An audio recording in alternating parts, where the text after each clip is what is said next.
but you have to pray and pray for out. Because before light was, he was. So how can you define him by what he pre-exists? He existed. John the Baptist, Jesus said, was a burning and a shining light. My question to you today is, where is your flame? If there's no flame around your life, it means you come for me, come for me.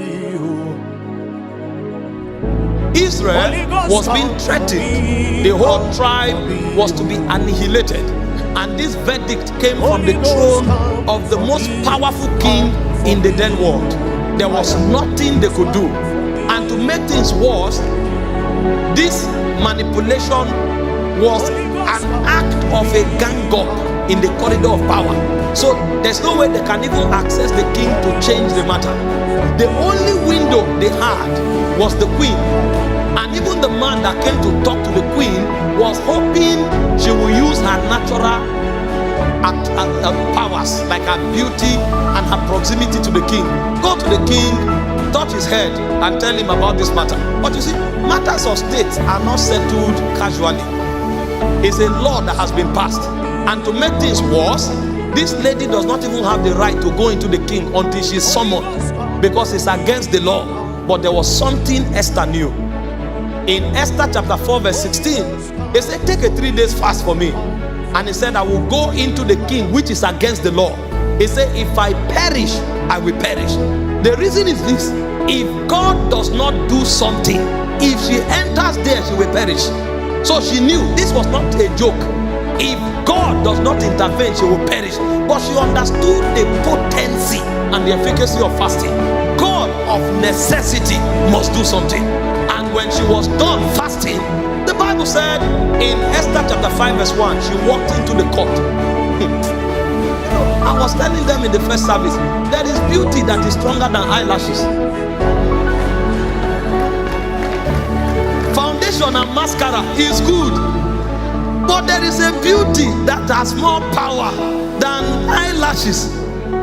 You can barb the whole eyelashes and use something. There is a beauty that is superior to a glowing skin. Your skin can shine like this bulb. There is a beauty that is more powerful. You can't change the heart of a king with your looks. They said the heart of the king is in the hands of God. He turneth it. To turn the heart of a king, you need something more than physical beauty. The king sees every damsel in the kingdom. And so Esther knew, I may be beautiful, I may have all the perfumery, I may have the best of garments, which is good. Please look beautiful, especially those of you who are married. But there is something beyond beauty. The Bible said when she walked in, the king looked at her and turned his staff. Come. And before she ever made a statement, that's what got me intoxicated. The king said to her, what do you want? Before she answered, the king said, anything you ask, I will give you. Before she asked, the king said, even if it is up to half of my kingdom. What power is this? What do you want? At least logic and reason demands that you wait. If it's something you can do, or if it's something you are willing to do. You didn't stop there. You tell her you will answer. Oh God, what is God? Are you under a spell? Yes, because favor is a spell. Favor is a spell. And instantly a law was overturned. It's called the power of favor. How can a believer be stranded? We have too much advantage. We have too much advantage. We are not just tapping into it. It doesn't matter if 500 people applied. Yes, some studied in Harvard, some studied in MIT. In addition to your certificate, come with favor. Come with favor. Come with favor. By the time they judge you based on merit, they will now go into an economy that is superior to merit. It's called favor. I said favor does 3 things. Number 1, favor opens your heaven. Luke 1:35. The angel appeared to her and said, Hail Mary, full of grace, the Lord is with you. You are favored among women. What caused the heaven to open was not her prayer. What caused the heaven to open was not her beauty. It was not even the fact that she was a virgin. There were many virgins in Israel, but you are highly favored. Because you are favored, an angel can be mobilized. And that was not a common angel. That was a cherubim. Such angels, they don't move carelessly. They stand before God. When he came to Zacharias, he said, I am Gabriel that standeth before the throne of God. That's their designation. You don't send archangels. Archangels are participators in kingdom agenda, because they are not just servants, they are rulers in the spirit. They are princes in Zion.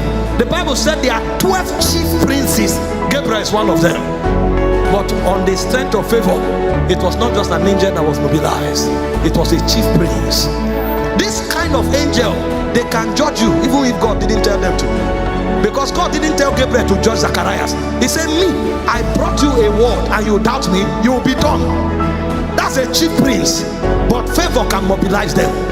Gabriel came into the world only 3 times in human history. They don't come anyhow.